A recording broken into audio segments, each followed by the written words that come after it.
what cyclotio is, and I'll get back to what I was illustrating with later. Yeah, happy to do that, and thanks again for the opportunity to talk. My name is Michael Longfield. I'm the Executive Director of Cycle Toronto. Cycle Toronto is a member-supported charity that has been leading the change for a healthier and more vibrant cycling city since 2008. Some folks might remember that we were founded originally as the Toronto Cyclists Union, and interestingly, part of our origin story is kind of coming out of a municipal situation where there was a bike plan that was approved in 2001 under Mayor Lastman, who is not necessarily the most progressive mayor, but it was designed to address the idea of how do we get people biking across this new amalgamated city, and so that we needed a new plan that didn't just involve downtown, but involved it citywide. And flash forward a few years, and even with David Miller, who ostensibly a progressive mayor, had a lot of things going on. Advocates weren't seeing progress in the bike plan that they kind of expected, and sort of realized, we need to better organize. We need to let our elected officials know that, cycling isn't just a fringe issue. It really is like, something mainstream. It's not just the, the kooks and weirdos like me riding bikes. It really is something that benefits everyone. And so, a fellow named Dave Meslin did some research, did some best practices, and the result of that was this idea of a, grassroots organization where folks could join at a relatively low barrier to entry and be a voice for their communities to their elected officials, that bike lanes matter to them, that be able to reassure politicians that yes, change is, everybody wants progress, and yes, change is hard, but we're here to support you in these things, and really create a a loud and consistent voice in favor of these things. And so, flash forward, we're here now. There's been some changes to the org in terms of our, going from, Cyclist Union to Cycle Toronto.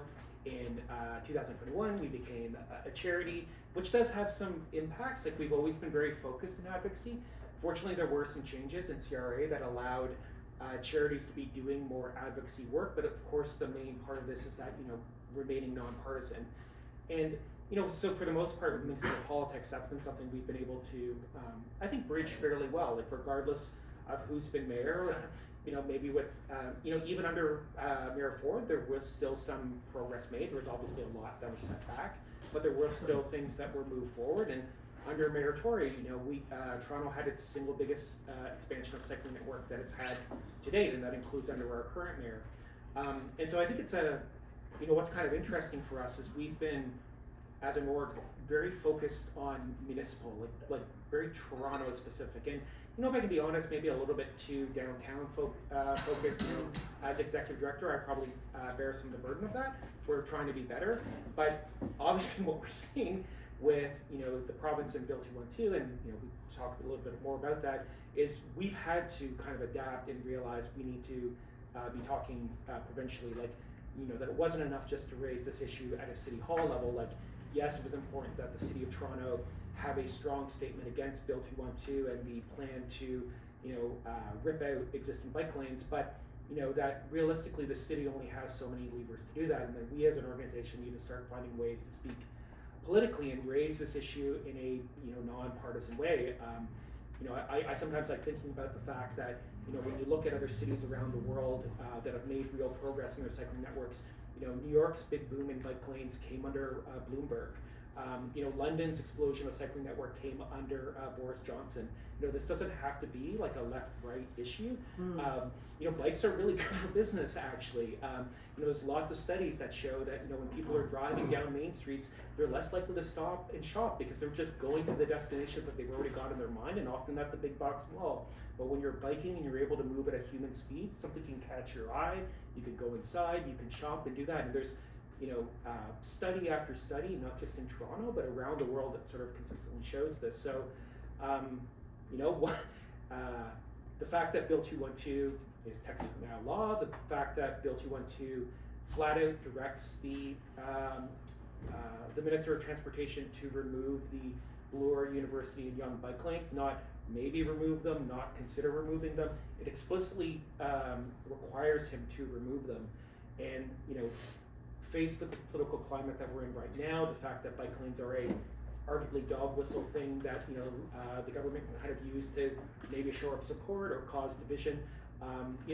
We're out here now trying to talk about this issue, hopefully make it a little bit less inflammatory, and continue to maybe highlight that for a lot of groups, the bike lane issue might be seen as a distraction from some other big things. We're going to talk about, I'm sure, 413 here tonight, but I think it's also important to recognize or acknowledge that, again, for people who rely on these bike lanes, for their safety, for their transportation, for their comfort, 6 people died riding their bikes in Toronto last year. Like, that's more than in any single year since Toronto's been recording them under Vision Zero. It's more than the previous 2 years combined. This is a life and death thing, and people are angry, and so we want to make sure this topic doesn't get kind of brushed aside, and it's part of a larger conversation of where Ontario kind of goes. And to be honest, even making it clear that if the current government becomes the new government, but there's still an opportunity for them to turn around and not necessarily go ahead with what they've already approved. So happy to keep talking about this, but yeah, thanks. Thank you. That really helped me to kick it off. Yeah, I've been talking about the bill for a while. Yeah.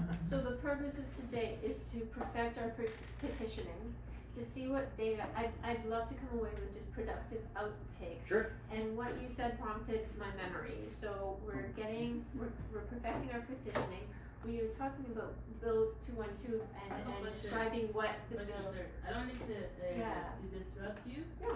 I just wanted to ask you personally, do you support or do you not support the bike lane removal request? Oh, there are a few things in my life I've been opposed to more than the bike lane removal. I think our organization was the Bloor University and Young Bike Lanes were key campaigns that our organization, working with other groups, helped achieve, and removing them would undermine over a decade's work that our organization has done. And again, I think regardless of how one might feel about these particular bike lanes, ultimately, these are the types of issues that are best dealt with at a municipal level. Like, these are things that city councillor and and your mayor are best designed to resolve, not the province kind of deciding on a whim, without the kind of understanding of like local nuance, block by block design considerations of the sorts of things we're able to do at a more granular level should be decided there. So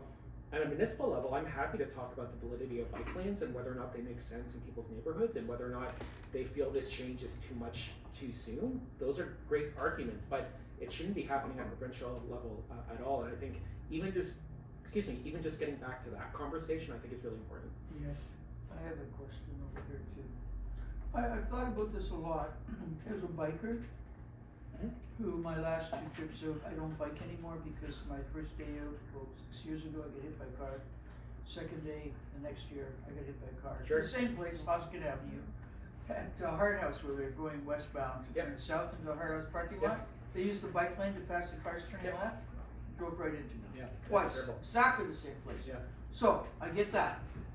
I also did as a pedestrian that I had my shoulder dislocated by a biker blasting through a red light at a T-stop. Yeah.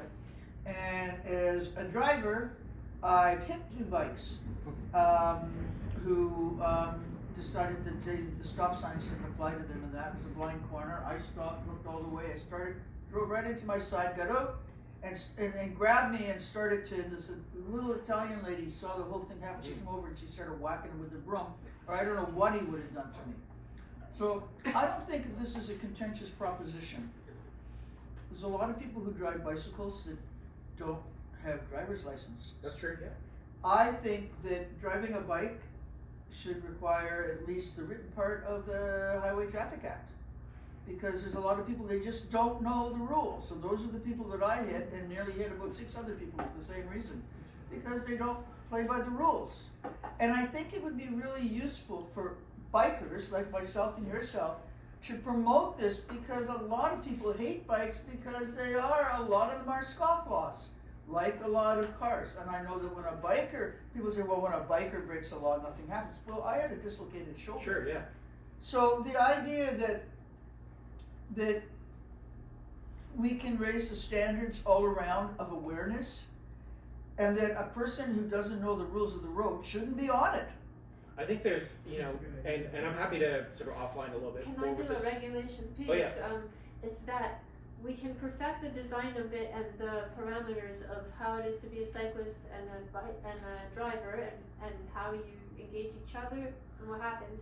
But let's also separate and talk about whether we're removing the bike lanes or not, and just stopping the conversation. This is about us being able to persuade people, because also we're being responsible. It's a rhetorical persuasive thing that I think we could be using to promote it's one of the things that the bike. It's part of the persuasive discourse, and I think it would be very useful. And I'll say briefly, and I'm happy to chat about this a little bit more with you. So high level, I'll be upfront. Like as an organization, like we're opposed to the idea of licensing people on bikes. But that said, all road users, including pedestrians, have rights and responsibilities. That's not to say that there isn't a very obvious order of operations between, the risk of damage being caused by, a pedestrian versus a person on a bike versus a person on an e-bike versus a car versus an SUV. Like those are also real concrete issues as well. The risk factor, and I say this as somebody like who's on a walker because I was doored a month ago, right? So very aware that, there are these responsibilities between road users, but what I will say to kind of also come back to this as well is, studies do show that road users, including people on bikes, tend to behave better and adhere to the rules of the road better when they have safe and dedicated infrastructure. Often people are and not always, but often people are circumventing what we would call normal traffic rules that were designed for cars, in part for self-preservation, to get ahead of the light, to not be passed, to not be stuck in an intersection where a car might be turned, to try to make it through that way. And again, it doesn't absolve anyone of responsibility when somebody else is injured, but I think speaks to the importance of why this protected infrastructure is really important. And happy to chat about it more afterwards. Okay, well, do you want slide? From the transit perspective. Okay, well that sounds good. Sure, unless you had something you wanted to say or ask. I think that's a good sequence. We're going to see what we can do to preserve the bike lanes, and also standardize how we talk about their safety, and there's two separate things in my mind. I'm just trying to stay organized so that we perfect our petitioning and win this, because with our legal team, we have been able to reverse part of the Greenbelt land grab, and this is in tandem with newspapers like the Narwhal and other parties, and it all counts, right?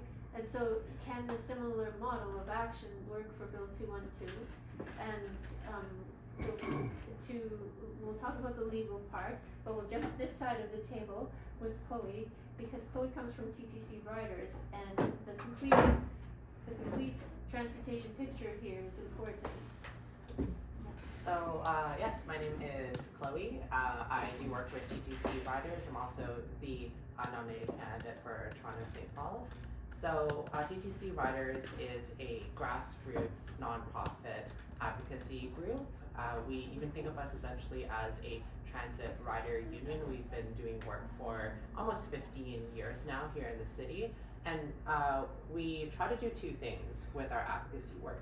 Number one, we want to give voice to transit riders, because we know from the facts that transit riders tend to be more marginalized. They tend to be lower income, they tend to be increasingly people of color, they are more likely to be women, they're more likely to be working class. And oftentimes, politicians disproportionately do not listen to the interests of these individuals. So by organizing, we want to give voice to transit riders to be able to make their voices heard. So that's number one. And number two is we fundamentally want to change the way that transit is funded in the city. So it's a very, very long story of how we got to the way things are today. But essentially, the TTC is heavily reliant on the fare box, money that we collect from riders. Before the pandemic, that was 70%. And fare increases for the past 3 decades have actually significantly outpaced the rate of inflation, up to, I believe, 180%. because back in the 90s, the provincial government actually cut a lot of the operating subsidies that was given to the TTC. So this is a very unsustainable model because it leaves transit in the city very, very vulnerable to things like, I don't know, a pandemic, if that were to ever happen, of course, right?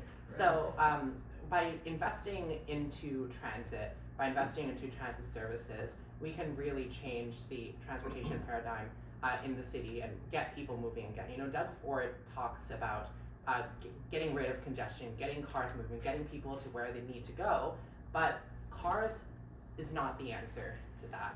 It is a physics issue. You can't cram that many cars down a road. Highway 401 moves something like 400,000 vehicles a day, and it's 18 lanes wide. So Line 2, or Danforth, moves a similar number of people, and each track is about 3 meters wide.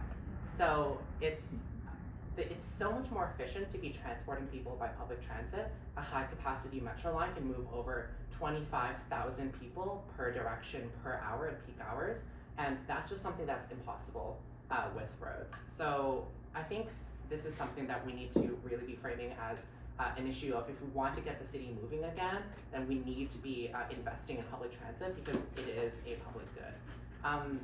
So,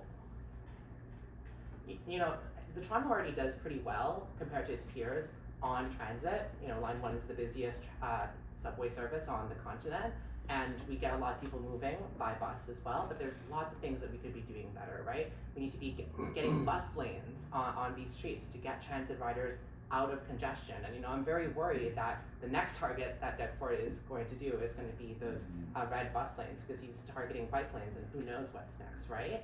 And so Doug Ford's solution to this, I think, is very interesting because he's very interested in investing into new transit infrastructure, the shiny stuff, right? The Ontario line, the GO expansion program, all of these new subway extensions, they're really, really great because they seem so shiny and new, but the old stuff is falling apart. So we can't be building new things and also have the old stuff be falling apart. We need the best of both worlds as well. And the rollout of this transit expansion program is also very, very problematic.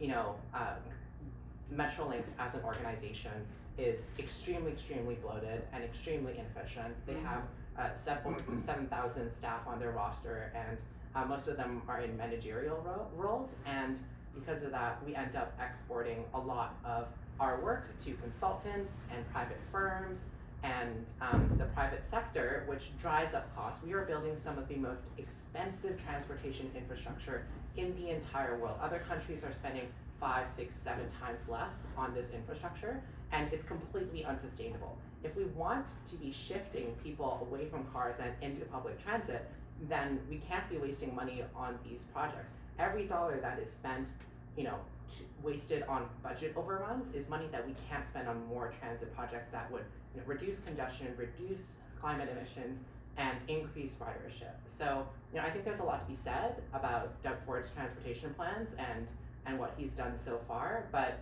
I think that if you were to see his goals of reducing congestion, he's really just not meeting the game here with his policies. I have a question, because you keep saying congestion, and I noticed that's one of the reasons why he said he wants to get rid of it.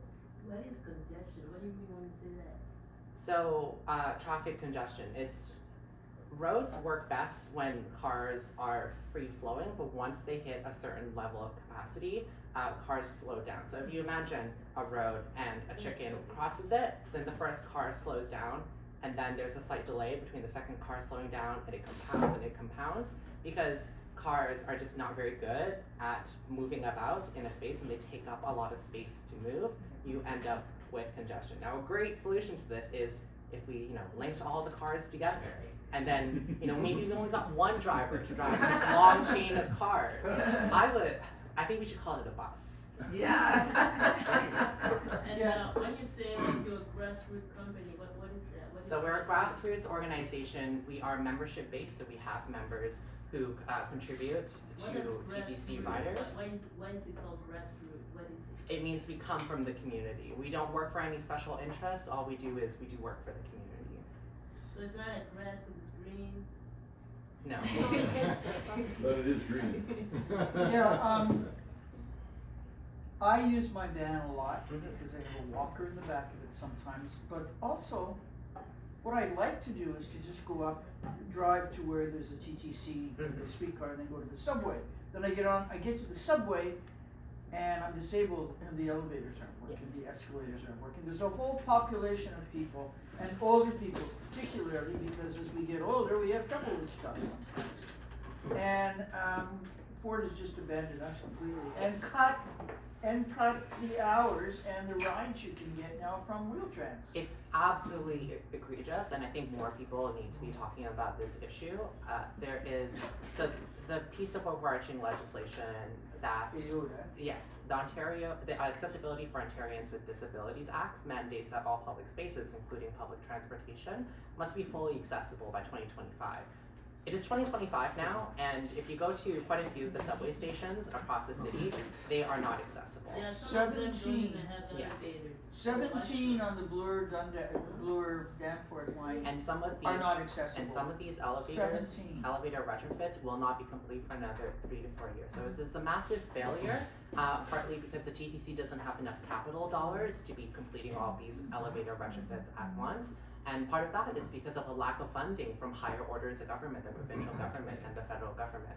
The other big failing on the accessibility front is the Wheel-Trans Transformation Program, which aims to divert half of all current door-to-door Wheel-Trans users to conventional transit over the next few years in order to save money.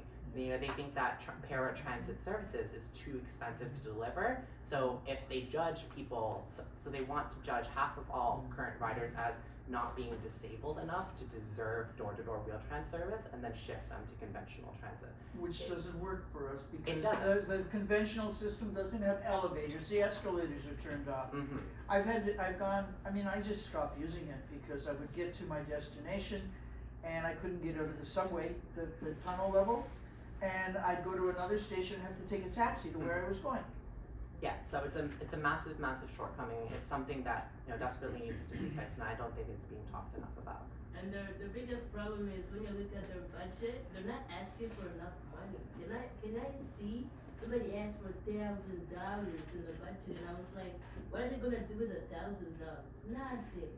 And when you read the budget, it doesn't make any sense. It's no wonder nobody's approving. Well, I think that's why we exist as an organization, because, you know, I think everyday folks sometimes struggle to discern all of the budgetary stuff that happens at the city level, at the provincial level, and so that's why we're here to help discern it. We have, let's take 2 more questions, and then we'll talk about the legal possibilities, and round 2 is what we can do in petitioning to help these efforts succeed. I also want to know if there's a connection between TTC and the TTC Rider and Cycle TO, other than that it's all transportation, but on Bill 212. So that's how we'll organize it. And go ahead, John, and then what's your name? Christy, but Christy. I'll defer my same question until we get more into the discussion, and then we've got 2 Okay, people. yeah, I kind of like that to speakers, so save questions let's- towards the yeah. end, because And these 2 other speakers have not presented yet. yeah, it's a round of introductory Yeah. remarks, and so go ahead, John, because you. Yeah, my question was on a really similar note, and maybe it can help transition to that next step as well. I was just wondering, and I would love to hear the other 2 speakers' thoughts on this too as part of the introduction. From my mind, I've been hearing this panel so far, it sounds like there's just an issue of, people can't take the forms of transit they want to take, whether that's active or public or so on, and the funding out there, it sounds like they're spending money on ripping up bike lanes instead of funding, letting basically people have choice over their freedom and mobility. So I was just wondering, especially with the grassroots advocacy groups out there, whether it's partisan mobilizing or Cycle TO or TTC riders, like what, I guess what would the panel's thoughts be on this like fundamental issue of, not being able to take your choice of transit safely, especially as, folks each have, there's lots of unique needs for a rider, like why, as an individual, I guess it's kind of an open-ended question, and maybe it helps transition to the next point, but I was curious on the panelist's thoughts on that. That's good, a good prompt, yeah. So, does that Maybe I feel could- like a good spot to go? Yeah, maybe I can pick up on that.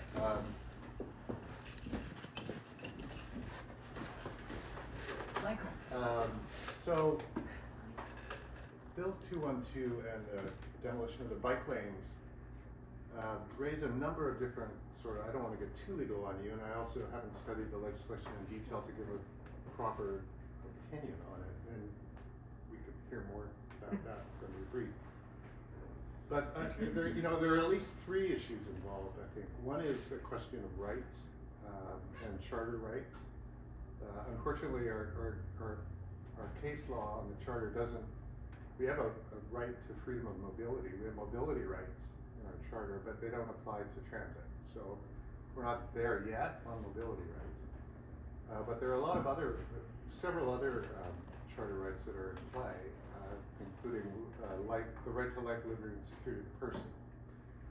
And this is, we can talk more about that, but this is endemic of privatization measures brought by the Ford government. Every time they privatize a public good, not every time, but when they dealt with the nursing homes during COVID, they passed legislation preventing individuals from suing nursing home owners for negligence, including wrongful death.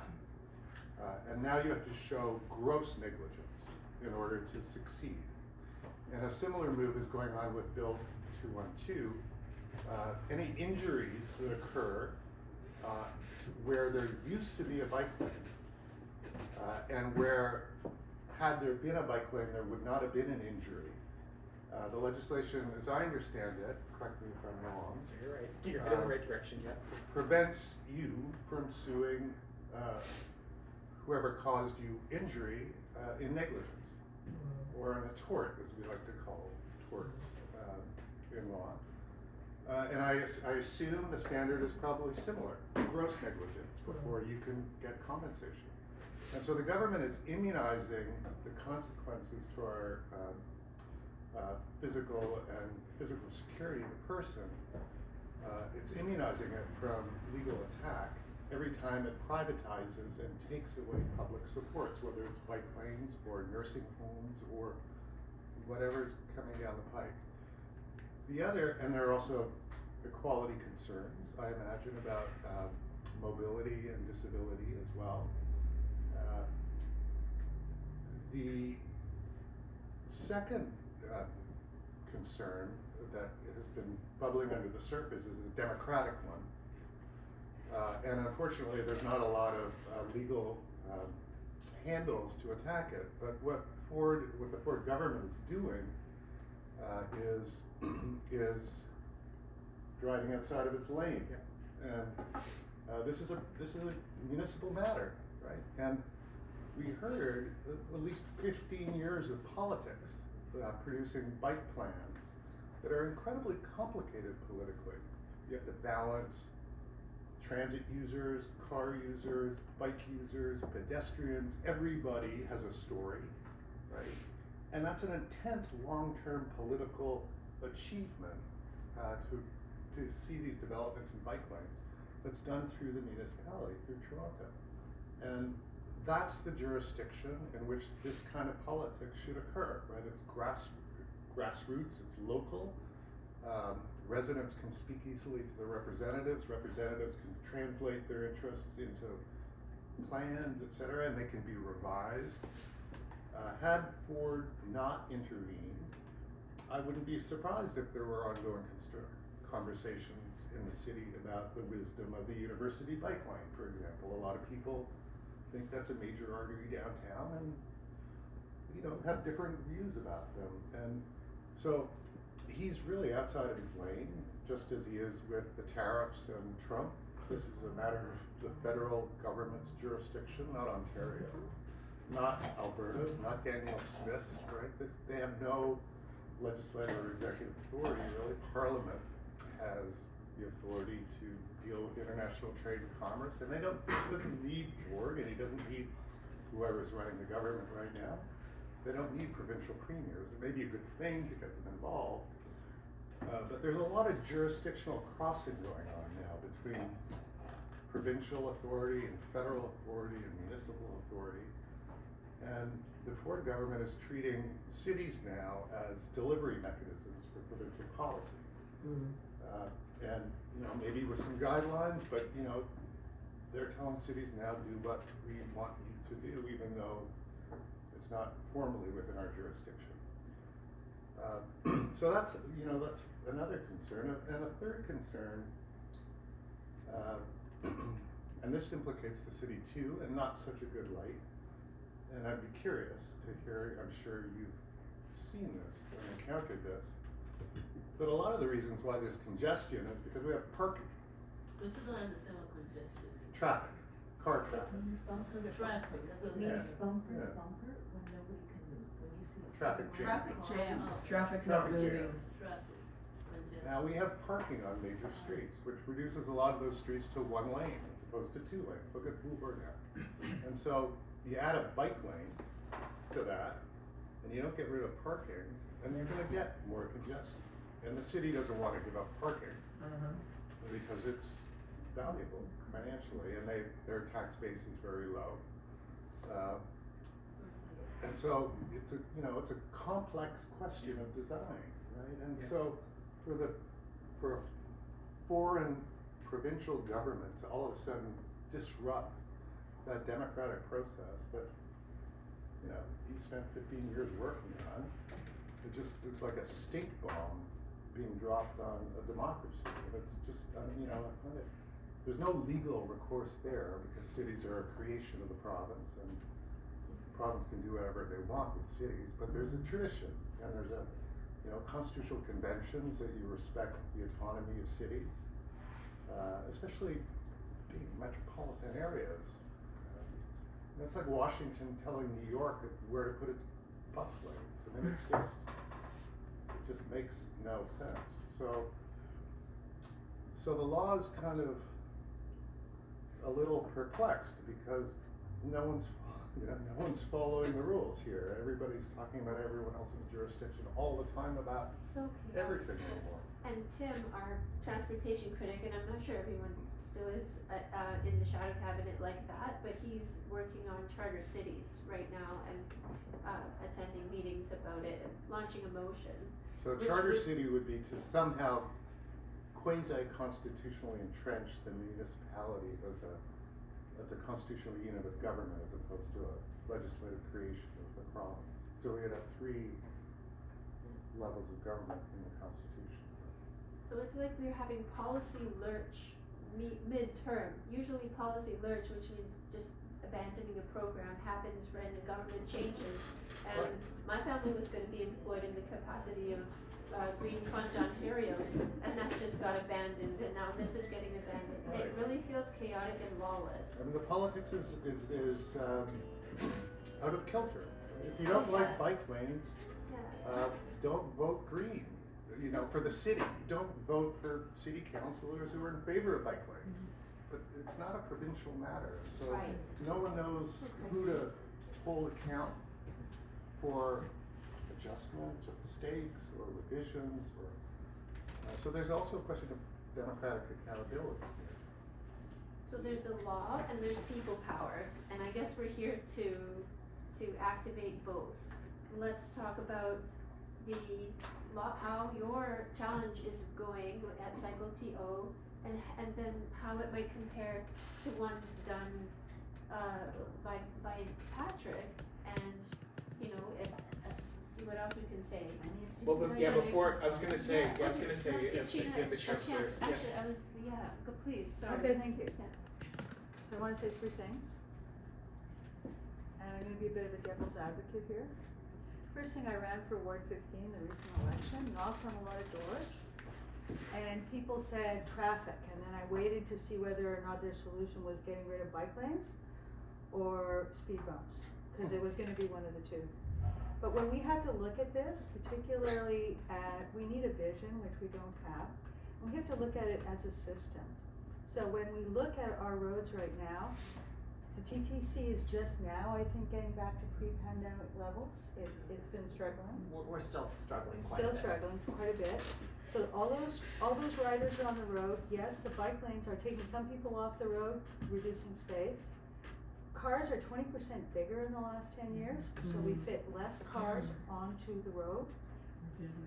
And delivery vehicles, like we're all shopping, and so one vehicle will go all over the place to deliver one thing to all these people.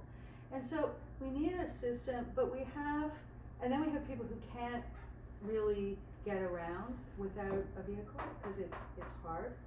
And we have, so under each of those heads, you can look at people and say, okay, people will say, well, there's certain problems. One of the problems is we don't ride in the winter. Like, hi guys.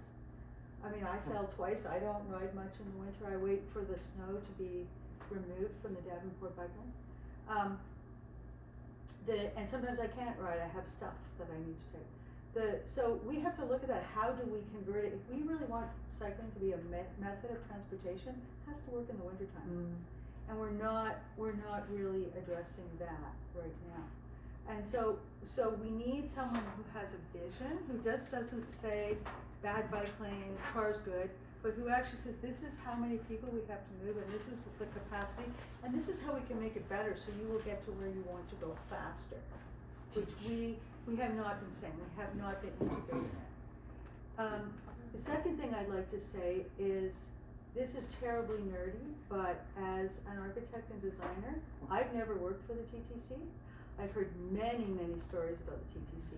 You realize all their elevators are totally custom, which triples the price of the elevators. It takes way longer to do. And they were totally mobbed up as well. And so you look at the systems that they have and the systems they have for managing design and construction. I am not one to believe that government cannot do this. I believe government can lead. We built some of our best schools when architects worked for the school board and did it internally in the 1960s. But we don't have that right now, and there's a little bit, we don't see what the administrative staff is doing. And so we just say we need more buses, which we do. But the method of delivering it is part of the reason why we don't have more, because we spend so much money on what we've got. And the final point I'd like to make is, I don't think Doug Ford gives a shit about bike lanes. It's a wedge issue. My riding goes from the 401 to Thorncliffe Park. It includes people who rely on all sorts of different kinds of transportation, and the anger is between Lawrence and the 401. And they're just like, there's a bike in my way. Like, how can I move my Mercedes through this bike? Like, and I'm not trying to poke at people, but we're all living in our own little bubbles, right? And all those people, the people between Lawrence and 401, vote conservative regularly. This is just a cheap flag for him. It is a wedge issue. It's a very cheap flag.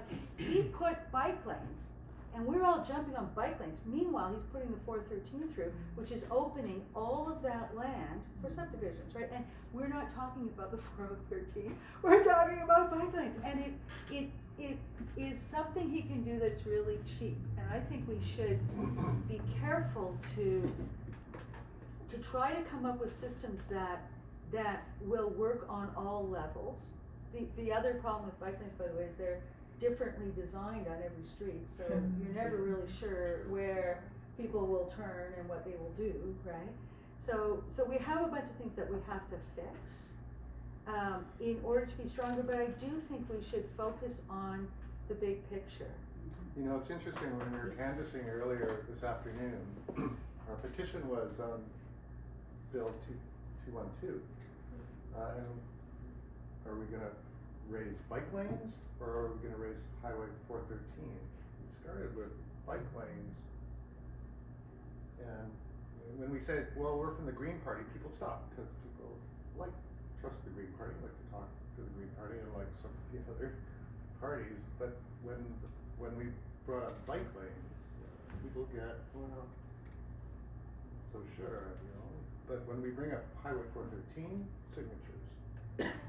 So it is such a wedge issue. Right? It's ideologically driven. It's such an obvious revolution, because just see it this afternoon. And these are progressive folks in the junction, you know. So happy to sign for 13. But Absolutely. it's very effective what he's done in terms of dividing people. Especially given that it's not even in his jurisdiction to do it. I'd like to introduce John Serrano, who is in the family, Alex Serrano, who is very much part of the Young Street Bike Lanes, and his son was, what was his title at Cycle TO? John Brennan was on our board for a while and is still part of our Young and Eglinton working group. No, I just wanted to ask, because I expected when Sheena started to discuss, to touch on related issues. They're all related, right? Such as affordability, equity, because yes, from cycling perspective, the numbers on modal split are not huge, right? But from the equity perspective, from public health perspective, from other points of view, it's very important. From affordability as well, because it's not just the price of housing. The next expenditure in any family is transportation, right?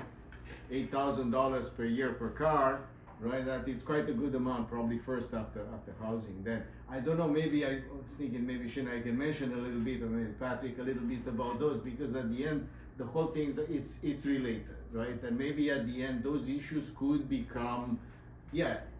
I would expect to have a discussion in the neighborhood as well, because we had Annette not far from here. Yeah. Early experiment, a lot of cyclists, all range, people with kids and all that. You mentioned about traffic and the issue of servicing, and you have here 45, 50-foot trailers coming just behind this, right? And clogging the streets and all that. Then I don't know, maybe you can touch a bit on all this, and I'm sure you heard in the West. And the other thing I want to mention is I work in Brampton in my daily job, as probably some of you may know. Then I deal with issues in 905 because everything works as a system, as you and I mentioned. Yeah, there is a lot of focus on downtown, but where you can really make a difference is when you go out. You know, Mississauga was a discussion. The paper on 212 in Brampton was very supportive. They started to introduce and they started to change this mentality of you have to drive everywhere. God-given right. Maybe you can elaborate a little. I just think we have to stop speaking, no, we don't have to stop, but we also have to look also from practical point of view. And we have to look at ourselves too. Why don't I cycle? Because I fell twice on the ice, so I don't do it. And because of the darkness, and I'm not as confident, although way more confident on the Young and Bloor bike lanes than in other places. But we need to not turn it into a symbolic thing and turn it into a thing in our own lives. Because as you say, like I lived for many years. Like I bought a car when I was 42, and they were saying, like, do you have a G license? I came from Manitoba, like, what's that? No license, hello. But trying to get a car and trying to get insurance when you buy your first car at 42 is hard. So I lived in the city without a car for a long time, right? And so, but we have to start looking at that. We have to not push some of the problems, because they're kind of minor, under the rug. Like the young bike lane, I'm sorry, it feels like you're going to kill someone or get killed. I've done it both on a bicycle and a car, because you can't see anyone because the goddamn planters with the grass in them, and so you can't. When you look around, you don't know where people are going. You don't know if someone's turning in front of you. You don't know anything, right? And so some of those things, I think it's almost practical to bring it to that level, and to bring, like what I heard on the, so it's to bring in some of those things to fix them, so that we can clear the way for people who might want to do this, right?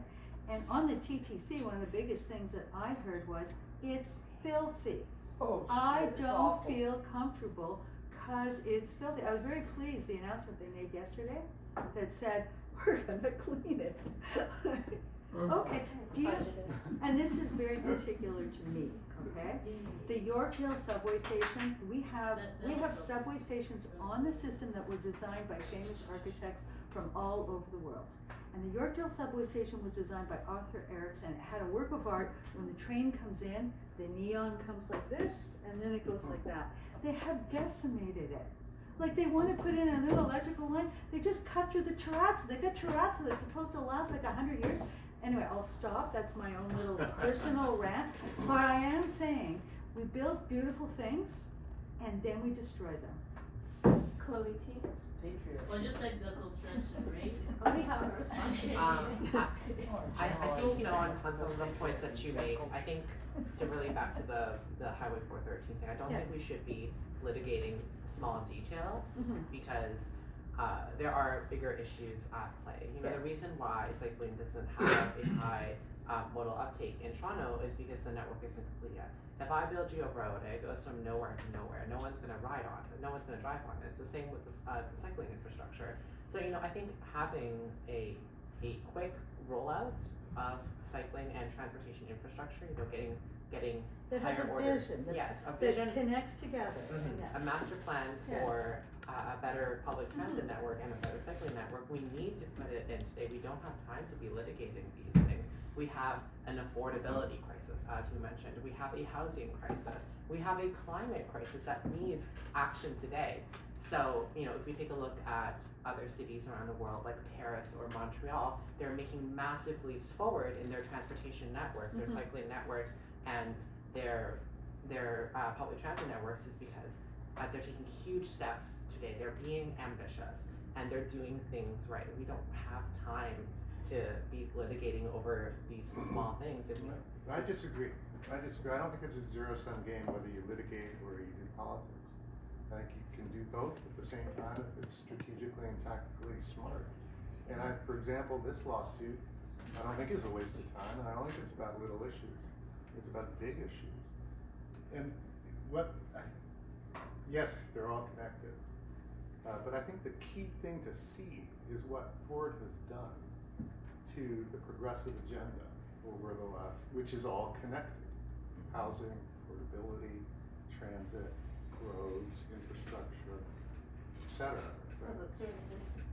And he's dealt a pretty significant blow to what has been an extraordinary political achievement over the last 10, 15 years, which is the development of a serious bike plan for the city.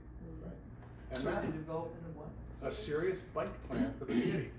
And that's an incredible political achievement, even though everyone's not connected and organizing and making sure other parts of the agenda fit with that. And he's just destroyed 15 years of politics by just tearing up basically all the work that you have done.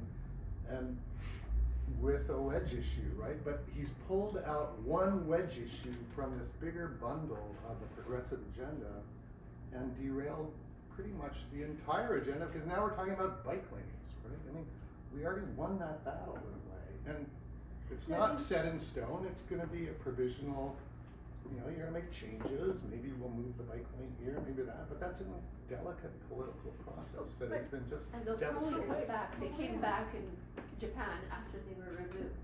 So some people on Bloor Street told me. I agree with, I wanted to build on something that Chloe was saying. And I did go to see the play master plan last night, so I'm suitably depressed.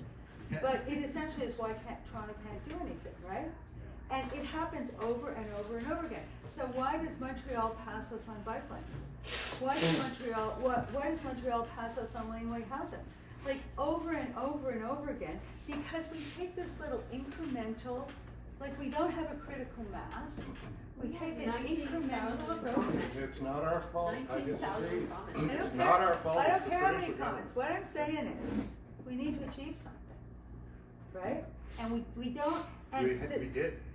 Well, we have. Massive political achievement. Yeah, but we've been slowly, like, almost. One of my best friends was a planner who was doing bike lanes like in 25 years ago, and somebody had drawn bike lanes on the side of the Allen Expressway because they didn't know. Like, we're just doing things in dumb ways. Like they were taking the Martin Goodman Trail, and there were bits of it that were cut out. They put no money into maintaining. They put lots of. It's a learning process. No, I'm sorry. It's not. It's inept design. One of the things that 15 years ago. one of the things that Chloe said that, sorry, I'm cutting you off, that I thought was interesting though, Chloe was, mentioned Paris as cycling network. So, you know, you might think with associations of France and, you know, Tour de France that Paris was always a very sophisticated cycling city. It wasn't. Quite honestly, Paris was trashed to ride a bike in for a long time. But Paris did what a lot of cities did, Toronto included, was when there was a global pandemic, prioritize rapidly expanding their transportation network and not worried about, like, is this perfect or not? We've got plans, we're going to start doing things.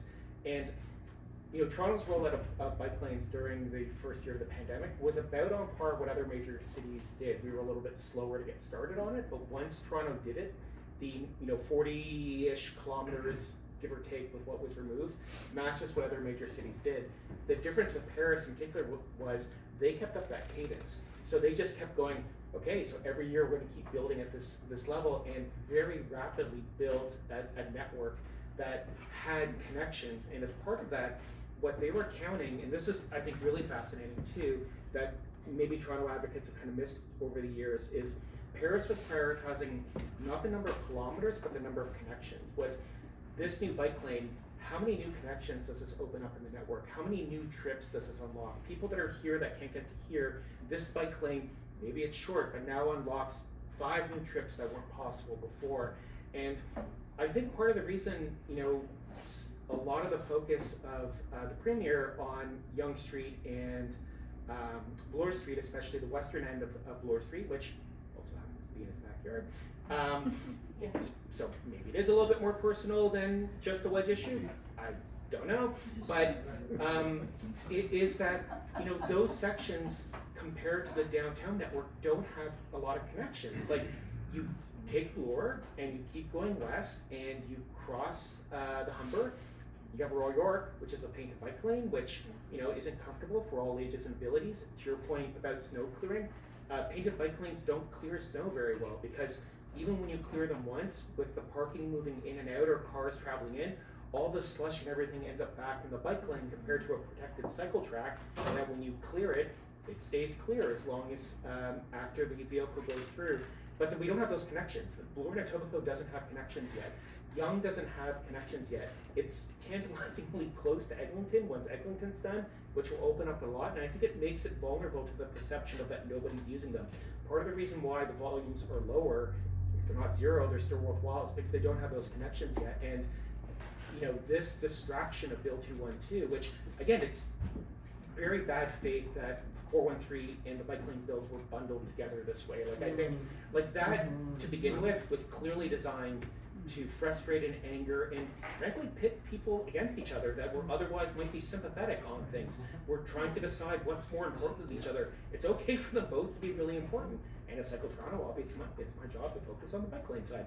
But that said, you know, if we weren't focused on that and instead we were focused on continuing to expand our cycling network at a, you know, 30, 40, 50 kilometer a year cadence, which would have some hiccups, which would mean, you know, maybe we move forward, maybe a little bit back, but it's part of a community municipal process, we'd be way further ahead, and nobody would even be considering this because the bike lanes would be connected like they are in other major cities, and you would have the ridership numbers like that we have downtown with Bloor downtown, with Richmond, with Adelaide, and other bikeways where nobody would, you know, seriously consider removing them. I absolutely agree. Just to add on to that point, you know, in the center of Paris, cyclists now outnumber automobiles because of how well built out the network is. 5 years. And, you know, I really hope we get to a point, you know, God willing, the fall of the Ford government one day, that Bill 212 gets repealed and we can move on with our cycling network again. But once we start moving forward with our cycling network again, we can't be doing it piecemeal. Not everything can be a pilot project. We have an obsession with pilot projects in Toronto.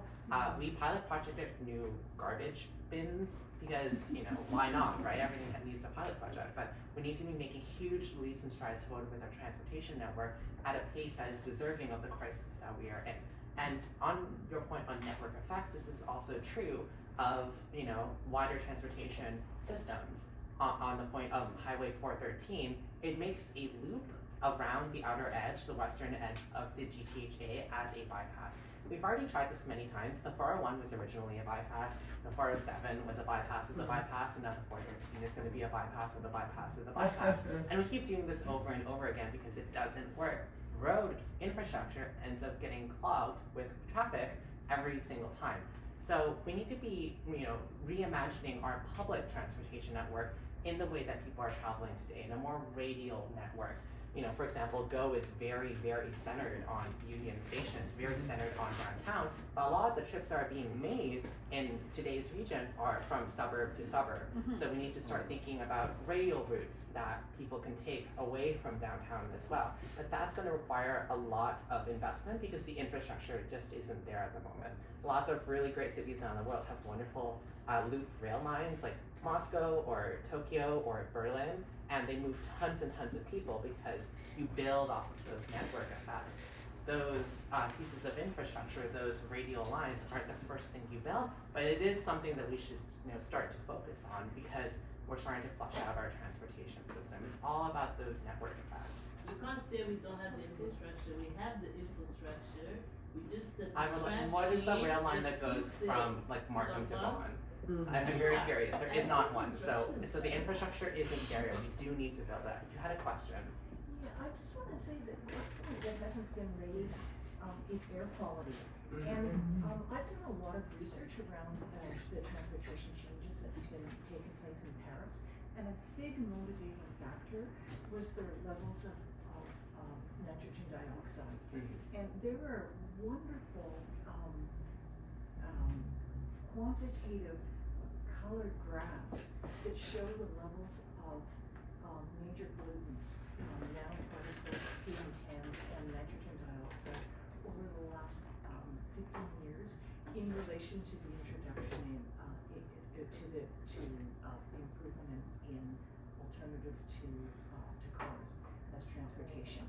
And they have reduced their levels of nitrogen dioxide by 40%. Yes. And I really think that this is something that's been neglected, that we need to be doing more monitoring in the city of and I actually looked into the AQI monitors. There are 22 in the city, but for some reason, I don't know why, in Toronto, the monitors at Parkdale Greens 2 in the Ministry of the Environment, they don't have the capacity to measure nitrogen dioxide, which the AQI monitors in Paris do. Yeah, I'm so glad you bring up that point about air pollution because, cities are not dirty or polluting. Cities are not loud. Cars are dirty and polluting and loud. So, that is where the root cause of the issue is. And if you look at the air quality maps of Toronto, it maps perfectly to our highways. The main source of local pollutants in our city are automobiles. And that will not change in an EV future. Yes, you will get rid of the ICE emissions from the tailpipe, but particulate emissions from tires, for example, will not go away, which is why we really need to divest from automobile infrastructure and shift it over to alternative modes of transportation. And another thing is that it's also an environmental justice issue. If you take a look about where we're building our housing today, we're building housing along the Gardiner for some reason, and the 427. So many people are now going to be living next to these huge sources of pollutants, and it is an environmental crime because we are exposing them to these very dangerous particulate emissions. And like the levels of nanoparticles, PM2.5, in the Bathurst district, probably many of you saw the study that was done by an academic researcher at McGill. They're 10 times, because of the proximity to the Billy Bishop Airport, they're 10 times higher than any place else. That's really good points. We can build a spa with controlled air though. Yep. The carbon tax is supposed to fix the breathing problem. But people don't want the carbon tax, The carbon tax is the reason why you can go outside and be able to breathe. Alright? They don't care what it is for. So they go like, hey, we don't want to breathe and why, but you have to, The emissions control pictures. To what you were saying, like, I have dealt with, clients who will remain nameless, say like we should measure before and after, to Nitrogen dioxide. nitrogen dioxide on a project, and like, no, because you don't know what you're gonna find and you don't know what it's gonna cost to fix it, right? So when you say, oh, I don't know why they're not measuring it, well, because the government would have to do something. So it seems like it's ripe for sort of like a citizens science thing. Well, How much do these things cost? Like, Well, the monitors, I've looked into it, cause I wanted to speak, I was thrilled that both Chloe and Dave and Michael were in the same room, because I think that that's an angle that those of us wanting to advocate for clean transportation have neglected to advocate for. And, they're in fact, each one of those monitors is $400. You know, it's not a lot. It's And not like Canadian dollars or US dollars. Canadian dollars. It's $400. And, you know, I speak French, and I'm tempted to write to the people in Paris and ask them how they got the NO2 levels measured. I think we should be doing that. It's a health issue. Yes. Absolutely. Okay. Liam, then Alex, and then we are approaching, we're approaching 6 o'clock, so we'll try to finish up at 6. I just wanted to, back to AOTA. People that work with AOTA, this is the caveat, this is the little before my main point. People that work with AOTA, tend to have a worldview that tends to be very much more inclusive, grassroots, because they get it. I mean, if you do something for the most vulnerable, it's going to help everybody. That was our argument back in 1989 when I was a consultant for the city of Toronto.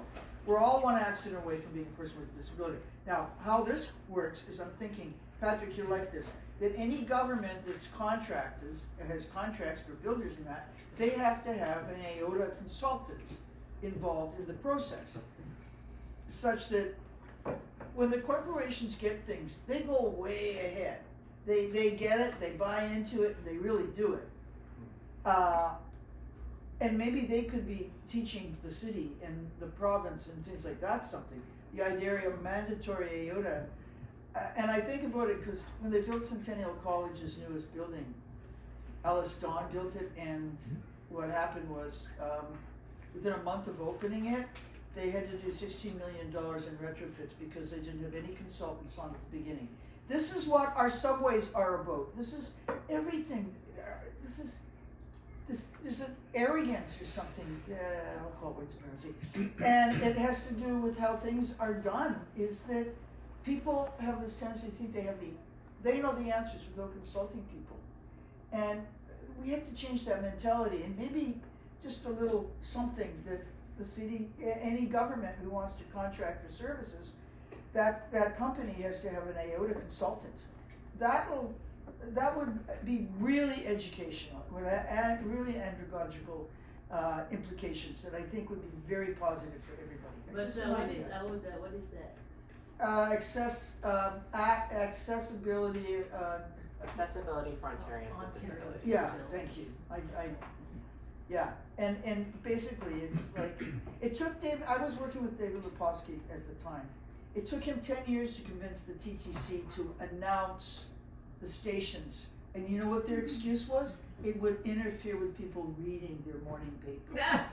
I'm serious, 10 years of litigation to get them to announce subway stations and bus stations and get those things up announcing it. Because they didn't want to interfere with the able-bodied white males reading their financial posts. Quite seriously. It's about power, it's about knowing who has it, and understanding that there are organizations working with people, the AOTA people, who understand inclusion right to the grassroots. And it's a way of, who are we going to engage when we're thinking about this? Who can we partner with and get that kind of thing happening? Because Ford, nothing Ford does would pass muster with any of this stuff.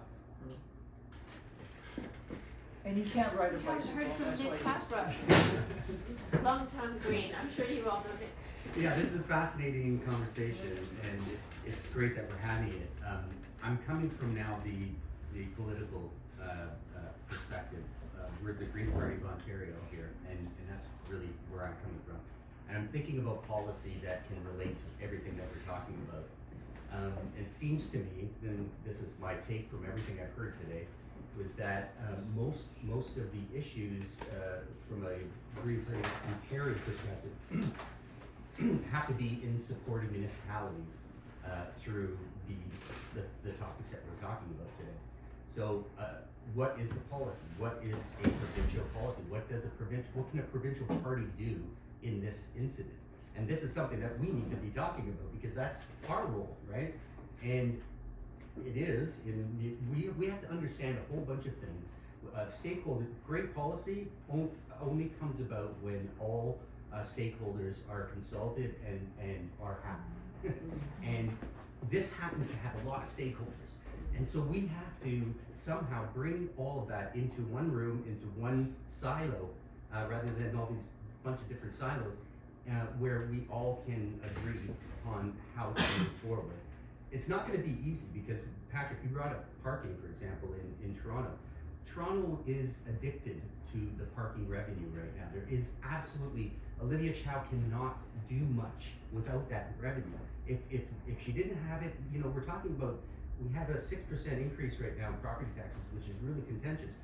You're talking about a 10-12% increase, not taking all the parking out either. We're talking about taking just a little bit of parking out. But we also have to recognize that there's places like Chicago and New York and LA and Paris now who have removed parking, right? They don't have parking in their downtown cores.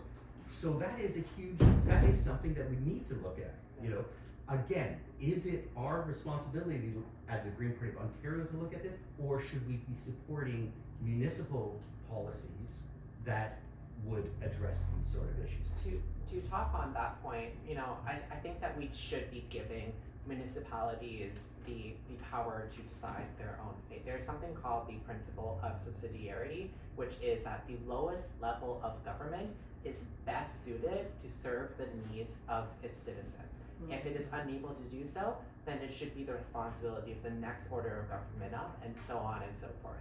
These hyper-local issues like parking or bike lanes is something that I don't think that the province needs to touch, and I don't think the GPO should really touch that either. I think we should be giving cities the power to dictate their own fate, and so we should be focusing on issues like regional transportation and healthcare and education. And I think a good way to kind of set that separation is, as you said, on charter cities. I think it is a very good idea to give cities that level of security. When the Constitution was created, cities were almost not a thing. Canada was much less urbanized than where it is now. We're now 80% of Canadians now live in cities, and cities are now the economic powerhouses of our economy. So we need to be giving them the resources that they need to thrive. If you look at other cities around the world, Paris, Ile-de-France is its own prefecture. Tokyo is its own prefecture. Bangkok is its own province. We need to be giving powers to cities to decide on issues that are best suited to them. Again, it's that principle that citizens are best served by the lowest level of government. I think I agree, and I think politically the Green Party is presented with an interesting opportunity. I think probably the most principled response to this would be to champion the autonomy of municipalities. This is that political arena. The politics should occur in that arena because of all the reasons we're hearing about. On the other hand, there's a more aggressive political approach, which is that I'm not advocating it, but I want to put it on the table, which is if the new game is jurisdictional blurring, if the new game is municipalities are bait to be cast and used, then the Green Party should be thinking about what it wants Toronto to be doing. And if we are in power in the province, and we need to get rid of some parking, well, maybe we should be autocratic about it. But we also need to provide these cities with an appropriate tax base before we do, right? Yes. So, I mean, it's pretty, we all know this, that TTC is the most underfunded public transit in the world. Yes. There's no major city in the world that has the least amount of public funding from other levels of government. So some of the facts need to come out, Yeah. no question, and that's a huge one. And that's something that we can do. We can say, look, we're gonna give you all the tools that you need to make the decisions that are best for you. Yeah. And which is public transit funding, back to public transit funding, so that they can say, hey, now that we have this funding, maybe we can get rid of half the parking that we have in the downtown core, let's say, or whatever. But, you know, there's also, we have to remember that Toronto's, you know, a city in our province that isn't looked upon by the rest of the province in a favorable light. So we have to address this in a way that affects other municipalities and their ability to improve on congestion or traffic, because this is happening right across the province with this congestion issue. So I think it's important to us to have urban, suburban, you know, ideas, because there's differences. Even when it comes to cycling, I'm sure, you know, it's completely different story when you talk about urban and suburban. There's, you know, we should be having the success that Chloe spoke about in Paris. Downtown, once we get that success, it can cascade into the more suburban areas. But you know, as a party, a provincial party, I think that's the best that we can do, is support municipalities with funding that makes it easier for them to make decisions. I don't even think that we need to necessarily give them the funding directly. We can even just give them the revenue tools that would empower them to make those decisions themselves. You know, stuff like a commercial parking levy to raise money on large commercial parking lots, or giving municipalities the power to tax those things. If we give them the freedom, if we give them the ability to raise their own money, then that is how they're able to pursue the solutions that they think is Or best. not stand in the way when the city of Toronto wants to implement toll roads, for Yes, example. exactly. But I think we need not just like, we need more money, but we need a vision. We need to say, if we do the following, we can speed up these trips will be faster. I mean, when I look, I always come back to myself just to try to keep myself honest. Like, it takes me just over an hour to get here by TTC from my home. It takes me just over half an hour by car, and it takes me about 45 minutes by bike, depending on whether it's the beginning of the year and I'm fit and not fit or whatever, right? But you look at that and you say, okay, other people are kind of like that. How do we figure out how to get people from A to B faster? How do we promise something, a vision that says, if you put money into this, if we build this and this and these connections, it will solve the problem. And we never do that. I'm so glad you bring up that point on planning, because this is exactly the role that the province should be playing. Not meddling in tiny nitpicking within municipalities, but planning on a regional context. We've had so many white papers and so many studies come out over the years, locally within the city of Toronto and regionally and provincially, on how to solve congestion. Metrolinx, for example, has put out, the big move. We've had Transit City. We've had, Network 2011. Now, I can name all of the sorts of white papers that we've come up with on how to solve congestion, but we never really execute any of them. And if you take a look at the most successful transportation networks around the world, especially like Chinese cities that have built out their metro networks to, 5 times the size of us in the last 10 years, they're able to do that because everything is planned from the very beginning, and then it's executed without all the political flip-flopping. Yes, if we're looking at some of the issues that are happening today, like for example, the fact that the Scarborough RT no longer exists and there is a 7 to 8 year gap for the Scarborough subway extension to be completed, a huge part of the issue is because of political flip-flopping.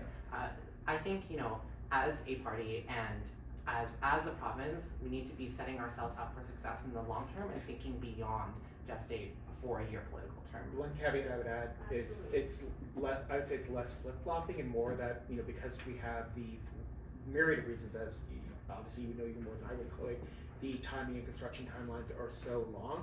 Those timelines are longer than political cycles, so it's not necessarily that we're having flip-flopping of one elected official or another. It's that people keep exploiting people's frustrations around those timelines to say, oh, why elect me? I'm going to change these things that are frustrating you on this. And so we have Transit City, and then we don't have Transit City. We're going to build the Eglinton LRT on the ground.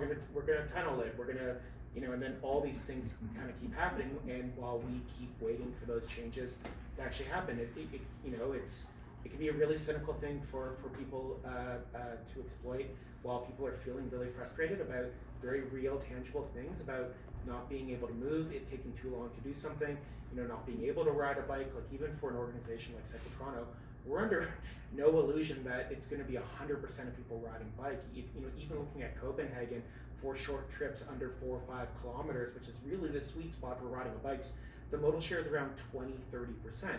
That would be like achieving it, like we've done. Like if about a quarter of people felt really comfortable riding their bikes for trips under 5 kilometers, that would mean Toronto did it. Like check it off. But then that's a lot more other people that you have to move. So you still need people to be able to drive. You still need a connected network. To your point too, like the distance you're presumably riding from Don Valley West, it's a bit long for most people to ride a bike, so maybe biking isn't the best way to do it, but you need effective and efficient ways to do it here, so you're not pulling out your proverbial hair trying to get here on time. We also can't silo the way that we plan our transportation network as well. I think there is a debate sometimes amongst pedestrians who dislike cyclists or transit riders who dislike cyclists. But these are models that can all work together. Doug Ford seems very intent on building new transit lines and not building new bike lanes. But guess what? We can do both. And the positive externalities and the multiplying effects of doing both is so huge. For example, if we take a look at the walk shed of suburban GO stations, how many people can get to a GO station in the suburbs? It's not that much. But if you assume that people there are getting by bike, we could have hundreds of thousands of people now able to access a fast and frequent transportation network. We need to be thinking holistically about the way that we plan our systems, not shoving in a random highway in the green belt and then ripping out all of our bike lanes. That's not the solution here. Right. And I'd just like to make one more pitch for administration, which is very boring, but we also have not only the most expensive, but some of the longest construction times on these projects on the planet, right? So there are subway lines, the bypass, or now the Ontario Line Long going up to Markham. It's been on the 20-year plan for over 20 years. Because we're not finishing, we really have to look at our procurement and administration. That has to be a big piece of how we're going to achieve something. And the problem with that is that it's left to Metrolinx. Metrolinx that's the problem. It's an insane organization. Metrolinx is a huge problem. From the outside. It's 7,000 people, most of whom aren't actually engineers or designers. They're managers and administrators. Cities like Milan are building out a scale of transit expansion that is equal to ours for a given population, yet Milan's metro stream is 50 people. We have 7,000 people on our team. They're spending like 25% on design, on legal fees, on stuff like that. We're spending 50%. Most of the money that Metrolinx uses for its transit construction projects isn't even spent on construction. I highly recommend you look into the studies. It is insane. I just want to add that I agree with Sheena and others that we need a vision about how to coordinate policy making. But the key question here is who's the we? I think the nonprofits don't need a vision. They have their vision, and it's pretty clear they've been working on it for decades. And whether it's public transit or bicycles or whatever, but if we is referring to the party, then I think you're absolutely right. And I think the party could serve as a coordination hub amongst these various, sorry to call you a stakeholder. That's okay, yeah. Stakeholders to come up with a coordinated. I mean, it's already in our in nascent form in our policies already. But Nick, you're right. Vision is the job of politicians. Yeah. That is our #1 job. Yeah. This party could be the catalyst for change. Yeah. Well, we have to figure out how to do that because there's going to be a written. Can I suggest something to learn from the populists, believe it or not? okay, how they distill very complex issues into very simple to understand. People can, oh, I care about, oh shit, I was in traffic for 20 minutes, I hate that, right? And then, of course, they do look here, and meanwhile they do other things, right? Then you have to, all these are save the world, climate change, sustainability. Thank you very much for asking some very basic questions. What is congestion? Why is congestion happening? But at the end, you need political power. If you want the political power, if you want to elect the decision makers you need to have those messages. Look what happened south. Good intentions, they couldn't reach to people. And on top of that, you have social media, you have all the disinformation you want, which is distilled in a way that becomes media. How do you convey that message? Well, you know, it's interesting if you look at New York City and how they're managing the rollout of congestion pricing downtown, which is the benchmarks of success. Apparently, Yes. are front and center, and Yes. they're not revenue. They're not. We're Yeah. making so much more money. They're air quality control. Pollution levels are going down in New York. It's a success. Yeah. There's less traffic. There's less cars on the Yeah. road. This is a success. Yeah. Right? How that was a very simple packaging in the benchmarks of success, whereas it could have been something else. Yeah. I mean, traffic, the price on drivers, etc. So, yeah. Okay, this is wonderful. I came away with a lot of notes taking furiously. We will be surveying an entire school about exactly what their transportation habits are. And I think buying in all the demographics there, it's actually a wealthier Hyde Park, Toronto neighborhood. We'll see people who complain about bike lanes as a Champagne problem. What school is it? Swansea, with Grenadier Heights and Riverside Drive, all leading into there. And so folks who really use their cars, because they have busy lives, I don't want to be too judgmental, but it is people with cars that have busy lives, 2 parents working or whatever. And if we can sort of look at habits and make buses for children together along routes. Oh my gosh, I completely forgot to do my dedication. I meant to do an acknowledgement, and the way I was going to do it was just read one of the 95 calls to action. I'm going to share that to make up for that, because one of the routes we're using is an old canoe trail, and it's going to be tied into truth and reconciliation. But this buy-in, I think, can happen because Ford has a mandate. He got 19,000 comments through the portal about Bill 212. I mean, that's not a mandate. It was overwhelming, right? Then what is? And so we cannot look at the rules anymore. We just have to act at this grassroots level, and it should catch on. I think it should catch on. So just keep on going, and don't hope for anything from this supermajority, which might happen again. I actually plan to sort of work with them, try to help them, make them think they thought of it or whatever, anything to fix things, because emissions are out of control.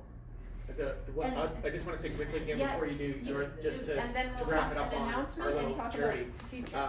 So, again, I think part of the reason why there were 19,000 submissions to the RO on bike lanes, why every registered speaker on the item was about bike lanes, was in part because of this frustration that the province should not be meddling in bike lanes. This idea, like, stay out of your lane on this. I think that's why there was so.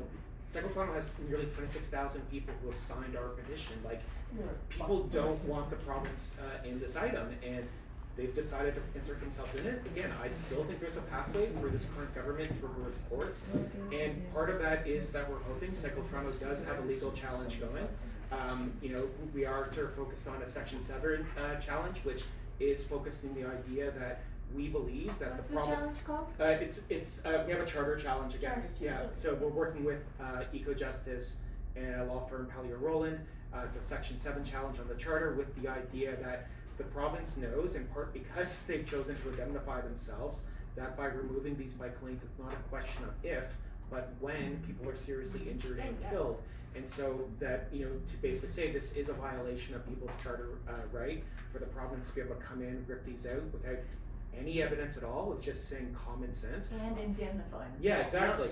And again, part of these debates, I've yet to see any study, any expert who sort of is validating these claims that, the government is making about bike lanes causing traffic and congestion, that they're responsible for all these delays that we're facing. And again, and whereas instead we have expert after expert sort of speaking and talking about how bike lanes are not the cause of congestion. Really, if you want to keep cars moving, you've got to control intersection movements more than anything else. And then, as Chloe mentions, at the end of the day, we're basically up against the simple geometry issues. There isn't enough space to move every single person who wants to move through the city by car. So this will be I mean, I think we all know, you all would know better than me, that we're probably coming up against a provincial election soon.